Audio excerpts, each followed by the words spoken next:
আসসালামু আলাইকুম, welcome to my channel জারাস মম। আর আমি জুথি আপনাদের জন্য একটা নতুন ব্লগ আর নতুন দিন নিয়ে শুরু করলাম। আশা করি আপনারা সবাই ভালো আছেন, সুস্থ আছেন, যে যেখানেই আছেন।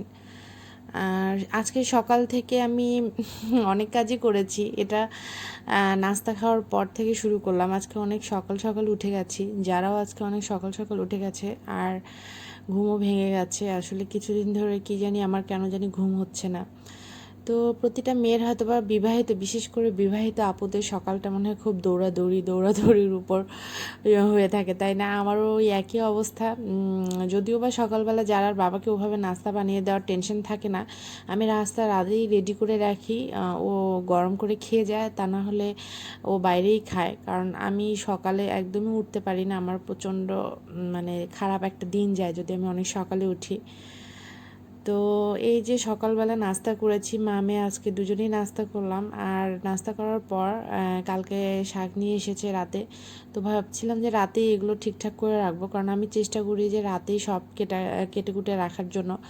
কিন্তু কালকে যারার জন্য আর এগুলো করতে পারিনি, যারা খুব দুষ্টামি করছে, তো ওই জন্য আর করলাম না। আর আমি আসলে অলসতার কারণেও করিনি।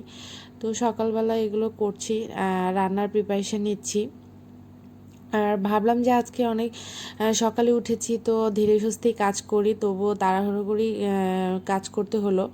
কারণ একটা ভাবি ফোন করলো। আমার পাশেই ভাবি থাকে, মানে পাশের বিল্ডিংয়ে বললে ভুল হবে, একটু দূরে। আগে আমরা ওই বাসায় ছিলাম, আমরা একসঙ্গেই অনেক বছর কাটিয়েছি।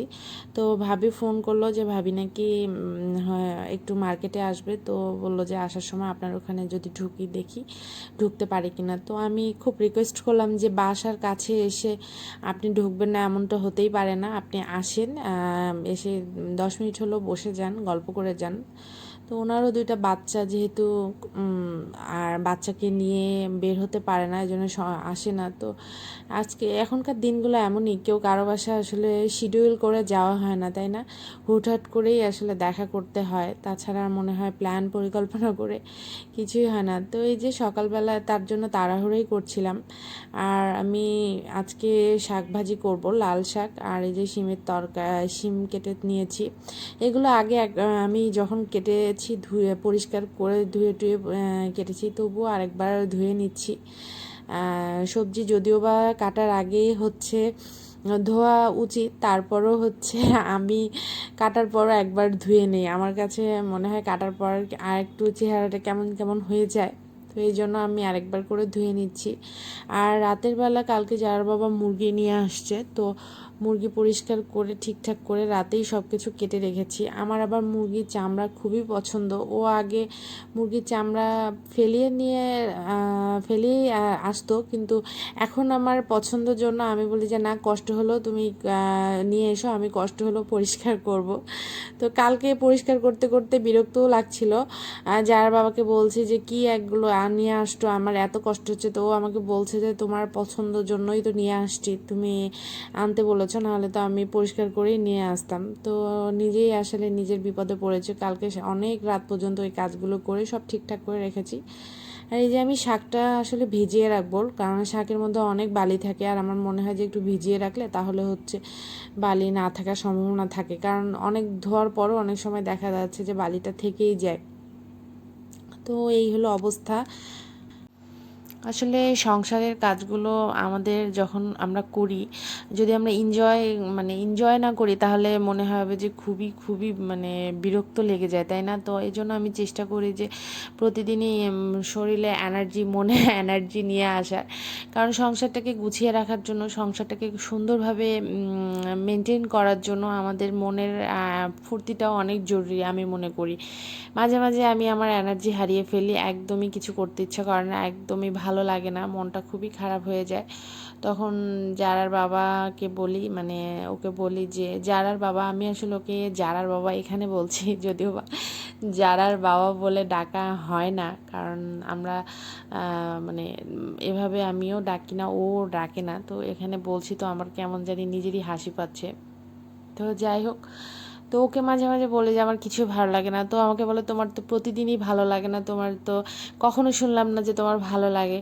তো কেন জানি না মাঝে মাঝে আসলে খুবই মানে বিরক্ত লাগে। তো এখন যখন আমি এই চ্যানেলটা আমার খোলার পর আমি এত বেশি এনজয় করছি, প্রতিটা কাজ সুন্দরভাবে গুছিয়ে করছি, এত বেশি এনার্জি আমার মধ্যে, কারণ আমার মনে হয় যে আমার এই সব থেকে সুন্দর মানে আমি আমার 100% দিয়ে এই কাজগুলো করি, কারণ আমার এই কাজটা হয়তো বা একজন, হয়তো বা দুইজন, না হলে 10জন তো দেখছে। তো এই 10টা মানুষই আমার কাজটাকে যদি ভালো লাগে, তাদের ভালোবাসা দেয়, তাহলে এটাই তো আমার জন্য যথেষ্ট। অনেক শখ করেই আসলে এই জায়গাটায় আসা। তো এখন মানে শখের বসে এসেও আমি এই জায়গাটার এত বেশি মানে ভালোবেসে ফেলেছি, এত প্রেমে পড়ে গেছি, কারণ এখানে এসে না আমি অনেক অনেক কিছু শিখছি, অনেক কিছু জানছি, জীবনটাকে আসলে নতুন করে উপভোগ করছি, এই আর কি। তো আজকে রান্না করছি, রান্না আসলে বলছি না যে আমি কি রান্না করছি বা এইভাবে রান্না করছি, সাধারণত এই রান্নাগুলো সবাই জানে আর সবাই একই মানে এভাবেই করে। তারপরও হচ্ছে এক একজনের রান্নার অবশ্যই এক এক রকম স্টাইল থাকে, মানে এক এক অঞ্চলে এক এক রকম। তো জানি না, আমি তো যেভাবে যখন যেভাবে ইচ্ছে তখন সেভাবেই রান্না করি। তো শিমটা যদিও বা আজকে পেঁয়াজ আর মরিচ শিম একসঙ্গে সব কিছু দিয়ে একসঙ্গে ভাজি করছি। তো এই শিমের মধ্যে কিন্তু আমার আলু বেশি, কেউ আবার বলবেন না যে এত আলু কেন, কারণ আমরা প্রচণ্ড আলু পছন্দ করি, আমি আর আমার মেয়ে আলু ছাড়া কিছু বুঝি না। আর ওই যে শিমের মধ্যে যে আলুগুলো দেখছেন এগুলোই খাওয়া হবে, ওই শিমগুলো তবুও বসে বসে আমাকেই খেতে হবে, কারণ যারার বাবাও বেশি ওটা খায় না আর যারাও তো মুখে নিবে না, ওই আলুটাই নিবে। তো এই হলো অবস্থা। আর আজকে একটু ধনিয়া পাতা দিয়েছি, আমি ধনিয়া পাতা দিই না, যখনই যেদিনই করে যারার বাবা ধনিয়া পাতা নিয়ে আসে দেখা যায় যে ধনিয়া পাতা নষ্ট হয়ে যায়, মানে একদিন দুই দিন পরই নষ্ট হয়ে যায়। তো কালকে ও বাজারে দেখলাম ধনিয়া পাতা নিয়ে আসছে, তো ভর্তা করতে চাইলাম, কিন্তু মাঝখানে আমি এত বেশি ব্যস্ত হয়ে গেছিলাম, কারণ ওই ভাবি এসেছিল মাঝখানে, আমি প্রায় 2 ঘন্টা ওনার সঙ্গে বসে বসে গল্প করেছি। তো আমার কাছে মনে হলো যে কিভাবে যে 2টা ঘন্টা চলে গেল, এত বেশি গল্প করে ফেলেছি আমি ওদেরকে। ভাবলাম যে খাওয়া দাওয়া করে যাবে, রান্না বান্না করছি, তো এত রিকোয়েস্ট করলাম, খেয়েও গেল না, কোনো কিছু নাস্তাও করে দিতে পারিনি, মানে আমার মাথায় ছিল না যে আমি কখন সময় চলে গেছে। উনি আর আমি দুইজনে মিলে গল্প করতে করতে মানে কোথাকার গল্প কোথায় চলে গেছে। আসলে মেয়েদের বসলে এমনি হয়, মেয়েরা গল্প করলে মানে সেই গল্পের কোনো শেষ থাকে না। আরও যদি একসঙ্গে এত বছর ভাবির সঙ্গে ছিলাম, মানে আমার সংসার জীবনটা শুরুই হয়েছে তার সঙ্গে, সে আর এসেই তাকে পেয়েছি। তো এই পুরনো কিছু মানুষকে পেলে আসলে গল্পের শেষ থাকে না।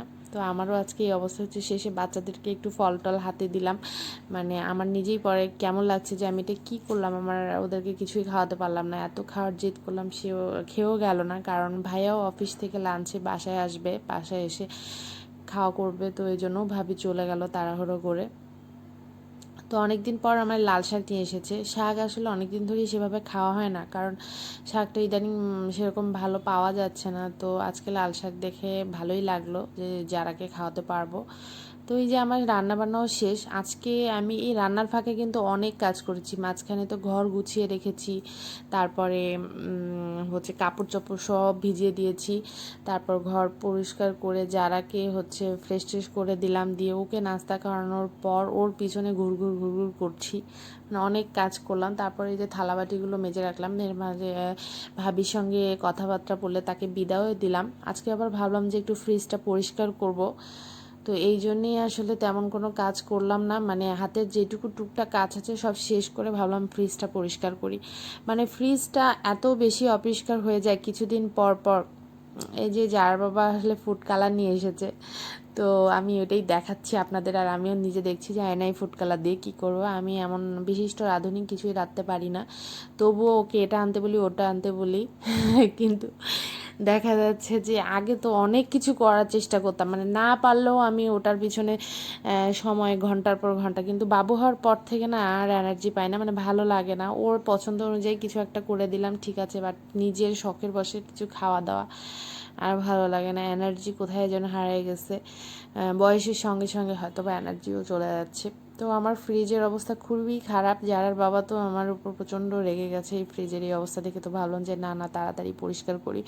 ওই আসলে আমার ফ্রিজ ট্রিজ এগুলো ম্যাক্সিমাম টাইমে পরিষ্কার করে দেয়। আজকে অফিস থেকে ও এই সময় আসবে, মানে চলে আসছিল, এসে যখন দেখে যে আমি ফ্রিজ পরিষ্কার করছি তো আমাকে থ্যাংক ইউ বললো যে আমি অবশেষে ফ্রিজটা ধরলাম।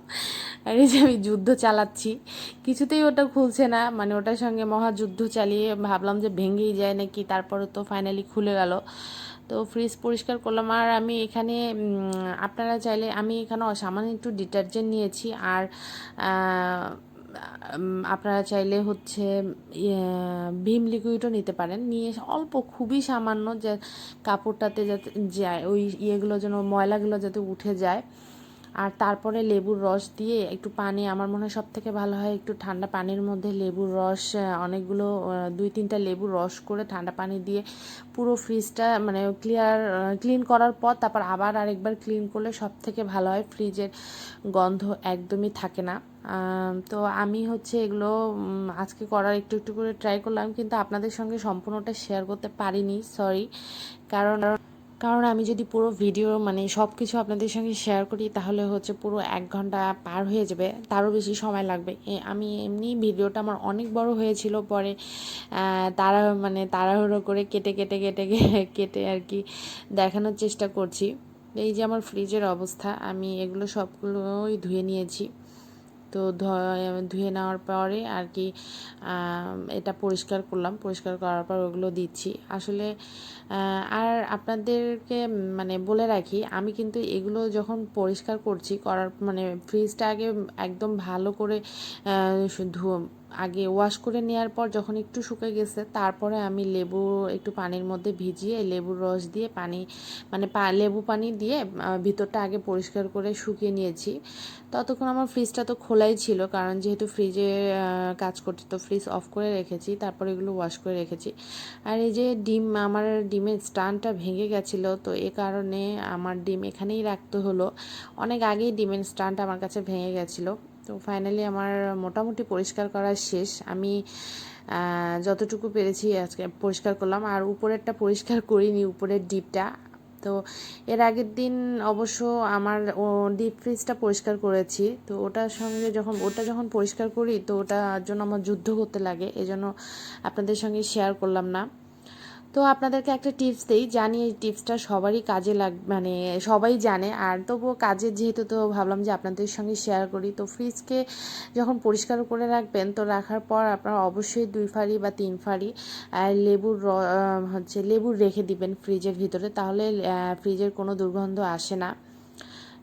যদিও বা ফ্রিজ 2-3 দিন 4 দিন পর লেবুটা ড্রাই হয়ে যায়, তো বারবার চেঞ্জ করে দিলে দেখবেন ফ্রিজের যে একটা বাজে দুর্গন্ধ সেটা থাকে না। তো এই যে ডিপ ফ্রিজও পরিষ্কার করেছিলাম, এটা পরিষ্কার করতে অনেক কষ্ট, আর মাসের শেষ আমার পুরো ফ্রিজ ফাঁকা। তো এই সুযোগে যারার বাবা আর কি পুরো ফ্রিজে সে সারা রাত পুরো খুলে রেখেছিল, খুলে রেখে পরের দিন ওটার সঙ্গে মানে যুদ্ধ আর করতে, যদিও বা সেরকম হয়নি, কারণ এত বেশি বরফ জমে, তো সেগুলো আর কি বের করতে অনেক কষ্ট হয়ে যায়। তো এরপর যদি কখনো আমি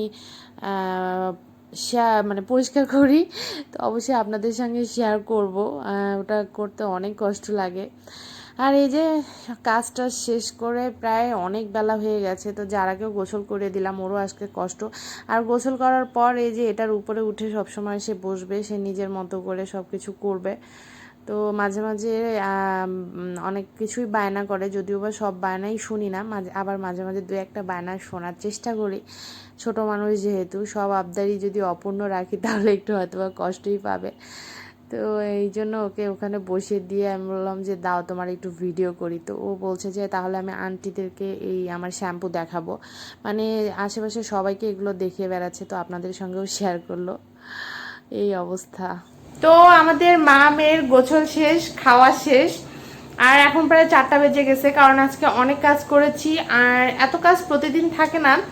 আর আজকেও যদিও বা যে কাজটাই করি না কেন তাড়াতাড়ি শেষ হয়ে যেত, কিন্তু বাসায় গেস্ট আসছিল, তো এই কারণে মাঝখানে একটু ব্রেক নিয়ে নিয়েছি। তো যারারও এই জন্য কষ্ট হয়ে গেছে। আর যারা এই যে সাজুগুজু, ওর তো মানে সাজুগুজু আছেই সারাদিনের ওগুলোই কাজ। তো আপনারা সবসময় ভালো থাকবেন, সুস্থ থাকবেন। আর আজকের ব্লগটা এখানেই শেষ করছি। আর প্লিজ আপনারা যদি আমার চ্যানেলটা নতুন হয়ে থাকেন, প্লিজ প্লিজ প্লিজ আমার চ্যানেলটা সাবস্ক্রাইব করে দিবেন। তো আজকের জন্য এখানে রাখছি। আল্লাহ হাফেজ। আল্লাহ হাফেজ বলে দাও। আল্লাহ হাফেজ।